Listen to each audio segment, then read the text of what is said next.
All right, ready to flip the script on how we think about building wealth. Let's do it. We're diving into this speech, and it's a total curveball from the usual hustle harder advice. Yeah, this speaker really digs into what it actually takes to achieve material success, get to that next level. And get this, he claims to have been making more money every year than the CEOs of, like, McDonald's, IKEA, Ford, This is, Motorola, and Yahoo, all combined before he even turned 30. wow.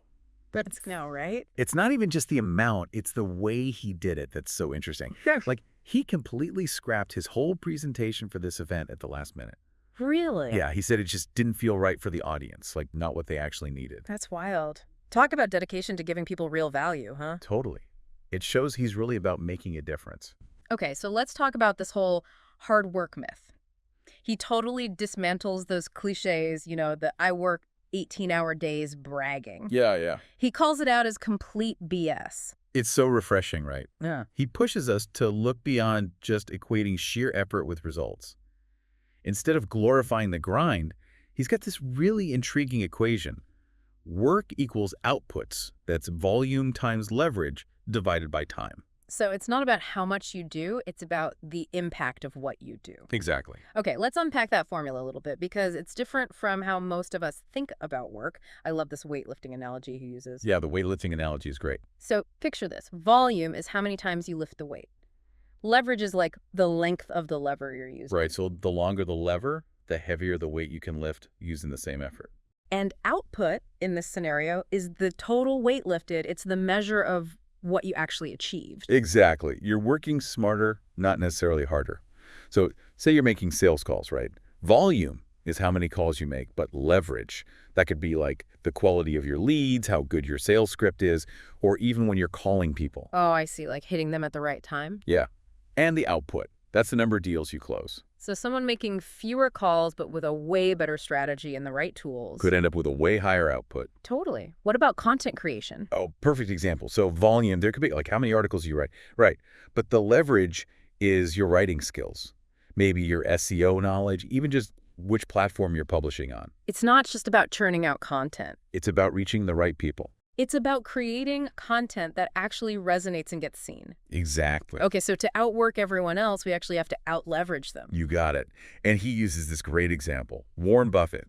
Buffett actually spends way less time managing his investments than, say, like the CEO of Coca-Cola. But he consistently makes more money. Leverage. He knows how to make his investments work for him.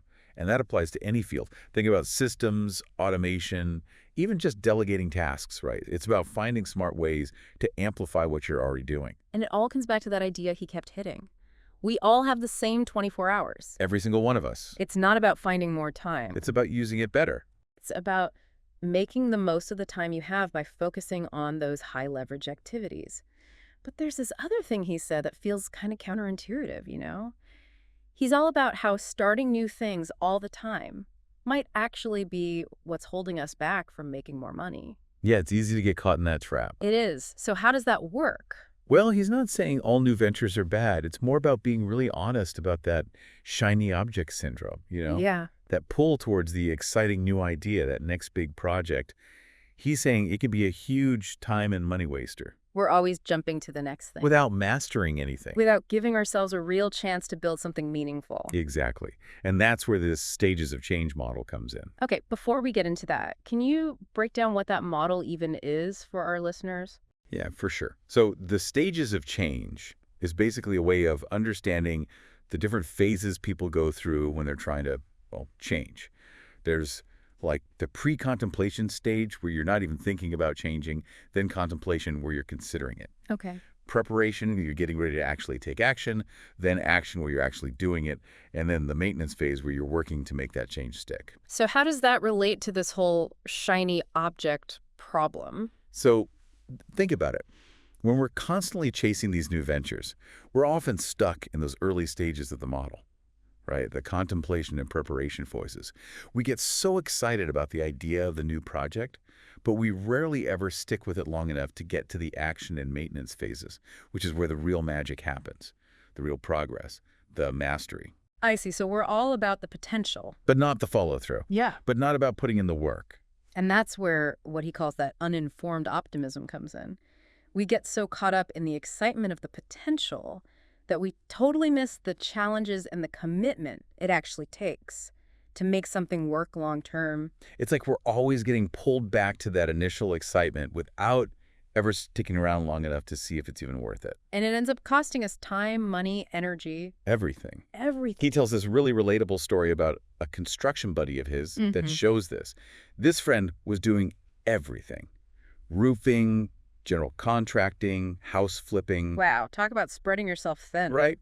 I know the type. Always juggling a million things. And the speaker was like, dude, imagine how much easier it would be to actually grow your business if you just focused on one of those things, like the one with the most potential. Okay, so what does friends say? His response was amazing. He just goes, really easy. He knew. He knew it would be easier to focus, but those other ventures, they were just too tempting, you know? Oh, I feel that. It's so true, though. Like, we often know what we should be doing, But doing it is a whole other story. but actually doing it. Yeah. So much easier said than done. This reminds me of something else he talked about, that Forbes list of the wealthiest self-made women. Oh, yeah? He pointed out that so many of them built their fortunes in industries that aren't exactly what you'd call glamorous, Yeah. like roofing, healthcare, even gas stations. Huh? What did they all have in common? They found their lane and they stuck with it, often for years, sometimes decades. It's a good reminder that focus and long-term dedication can be so powerful. It really goes against that whole get-rich-quick mentality that's everywhere these days. Totally. So as tempting as it is to chase the newest, coolest opportunity, there's real power in committing to something, mastering it, even if it's not the most thrilling thing in the world. It feels like a lot of us are stuck in this cycle of starting and never finishing. It's true. And then there's that fear of missing out. Totally. He actually lays out this whole recipe for how not to make money. And it's basically a master class in distraction, doing a million things at once, starting new projects without finishing old ones, Ouch, too real. never actually sticking with anything long enough to see results. He's totally calling out my entrepreneurial ADD. It's so easy to tell ourselves we're multi-passionate entrepreneurs, And really, when in reality we're just leaving so much on the table because we're not going all in on one thing. it's about figuring out the difference between real passion and just being into something because it's new. Yeah. And that's where being able to say no is so important. Okay, let's talk about that because saying no is hard. Oh, it's so hard, but it's such a crucial skill to learn. He says, imagine you have a magic wand. A magic wand. I know, right? Yeah. But stay with me. He's saying, imagine you can only wave this wand and focus on one business or project for the next 5 years. No distractions, no shiny objects, just laser focus on that one thing. How much easier would it be to become wildly successful if you could just eliminate all that other noise? I mean, when you put it like that, it sounds almost too simple. But also, I bet most of us would find it insanely hard to actually choose just one thing and stick with it for that long. It takes a lot of self-awareness. You have to ask yourself some tough questions. What are you willing to let go of? What are you willing to sacrifice? What matters most? Exactly. And are you really truly passionate about this thing, or are you just chasing the excitement of something new? He brings up this interesting analogy from The Matrix, the woman in the red dress. Oh, I love that analogy. Can you explain that one for our listeners who haven't seen it? Okay, so for those who haven't seen the movie, the woman in the red dress is this symbol of temptation and distraction. And he's saying, think about it in terms of being an entrepreneur. It could be that exciting new business idea, an offer to work on a side project you don't really need to be doing, even just constantly checking your phone and email. It's anything that takes you off track. Exactly.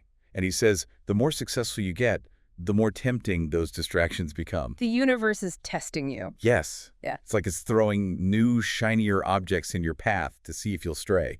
That's a really powerful image. So how do we resist? How do we say no? It's a muscle you have to build. He's saying that developing the ability to say no to that new opportunity that's not really in line with your goals, to that shiny object that's going to distract you, that's the difference between those who become extraordinarily successful and those who are constantly starting over. Okay, so how do we actually start doing that? How do we start saying no to the distractions and yes to the things that really matter? He says you don't become disciplined by wishing you were more disciplined. You have to make disciplined choices consistently, even when it's hard, even when it feels uncomfortable. It's about consistently making the choice to do the harder, less glamorous work even when your brain is craving that dopamine hit of something new. It's about playing the long game, Yes. staying committed even when it's tough, even when it's boring, resisting the urge to jump to the next thing every time something shiny catches your eye. And that all ties back to this idea he has about how better is the ultimate form of leverage. Ooh, yeah, tell me more about that. Better is the ultimate leverage. I love that. So it's about shifting your thinking from always chasing the next big thing to really optimizing and improving what you're already doing. Instead of always going for the new, what if you focused on making what you already have better? So instead of starting a whole new business, Improve the one you have. you should be making your current business better. Exactly. Because better is directly connected to leverage.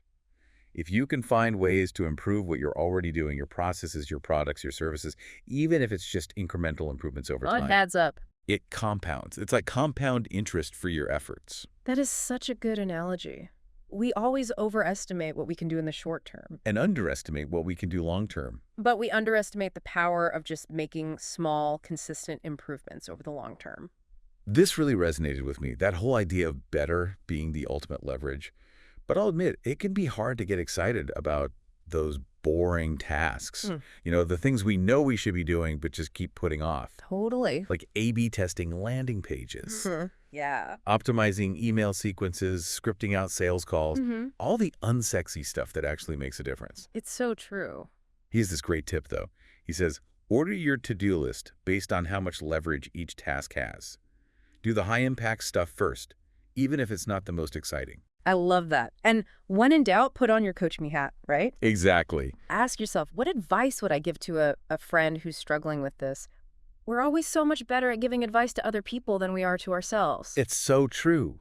And when you can step back and think like a coach, it helps you see your work and your challenges more objectively. You can tap into that inner wisdom and give yourself the same advice you'd give to anyone else. This has been amazing so far. He doesn't just talk the talk either, right? He actually does this wild exercise live on stage to show how this whole leverage thing works with $1,000 book. He does. It's incredible. A $1,000 book. You've got to tell me more about that. Okay, so picture this. Okay, so he's got this $1,000 book, right? How does that even work? So he holds up this book, a regular book, nothing fancy, and he tells the audience he's selling it for $1,000. Wait, what? Just like a normal book? Just a regular book. And of course, no one's buying, right? Right, who would? Exactly. But then he starts adding in these bonuses one by one, and it's fascinating. He's slowly building up the value of the whole offer. Okay, I'm intrigued. So first he's like, oh, and it's a bestseller. Mm. But still, no one's biting. Then he drops this bomb. He tells everyone how this book has helped people literally quadruple their revenue. Okay, now that's interesting. Right. And suddenly you can see people's ears perking up. Everyone loves a success story. Totally. But he doesn't stop there. Oh, no, he keeps going. Now he's adding in autographed copies, personalized coaching calls, Wow, okay. even access to his own network, all these incredible resources he's built up. He's creating a whole experience around this thing. Exactly.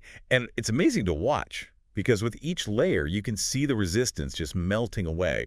What was once this totally ridiculous offer. A $1,000 book. Right. Now it's like this super desirable once-in-a-lifetime opportunity. By the end of it, there's literally only one copy left, and everyone's practically fighting over it. I bet. It's amazing what a little framing can do, you know? It's incredible. It's a masterclass in positioning, in creating value, and of course, it all comes back to leverage. He took the same exact product, a regular old book, and he transformed it into something everyone wanted, just by shifting how people saw its value. He wasn't just selling a book at that point. Not even close. He was selling a solution, a shortcut, a whole experience. Exactly. And that's where the real leverage is. And the best part, he ends this whole thing with this mic drop. This is how you increase leverage. I love that. So it's not about just working harder. It's about finding those creative ways to get more out of what you're already doing. It's about understanding that value is often about perception. And you have the power to change people's perceptions. And you have the power to influence that perception. You don't have to play by the same old rules. You can create your own rules. This whole speech has been about challenging the way we think about building wealth. You know, it's Yeah. so easy to get stuck in that hustle harder mindset, but he's pushing us to think differently. Work smarter, not just harder. And a big part of that is remembering that you already have what it takes. It's not about finding some secret formula or a magic pill It's about using what you already know and applying it consistently. and just getting started. What are some practical things people can start doing today to apply these principles? Like, how do we actually put this into practice? First, you have to figure out your one thing. What's that business, that project, that skill you're truly passionate about, the thing you're ready to commit to and master? Then you've got to figure out the high leverage activities within that thing. The stuff that's actually going to move the needle. Exactly. What can you do today to make those activities even better? And don't be afraid to get your hands dirty optimizing things, right? Absolutely. A/B test those emails, try a new pricing strategy, It all makes a difference. all that good stuff. And remember, put on your coach me hat when you're feeling stuck. Yeah. What would you tell someone else to do in this situation? You already have the answers.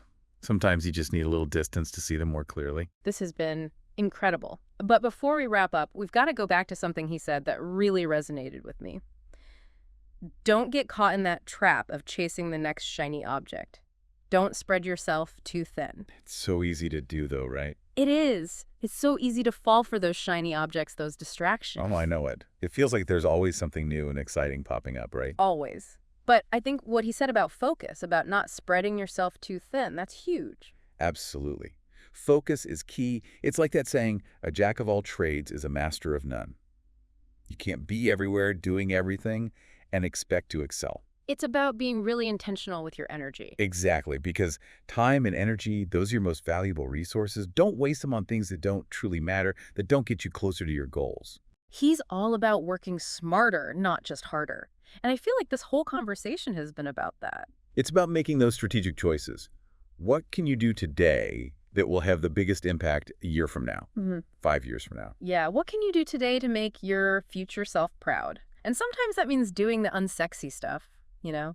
The stuff that feels more like work and less like fun. He talks about this, that idea of falling in love with the process, even when it's not glamorous, even when it's kind of boring. It's about the journey, not the destination, right? Exactly. And sometimes that journey involves like spreadsheets and optimizing email subject lines.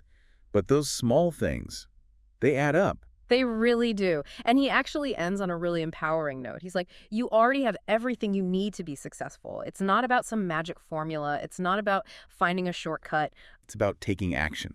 It's about consistency. It's about trusting the process, sticking to your vision, even especially when it gets tough. It's about believing in yourself, even when it feels like no one else does. I love that. And on that note, I think it's time to wrap up this deep dive. This was awesome. I always get so much out of these conversations. Me too. And I hope our listeners did as well.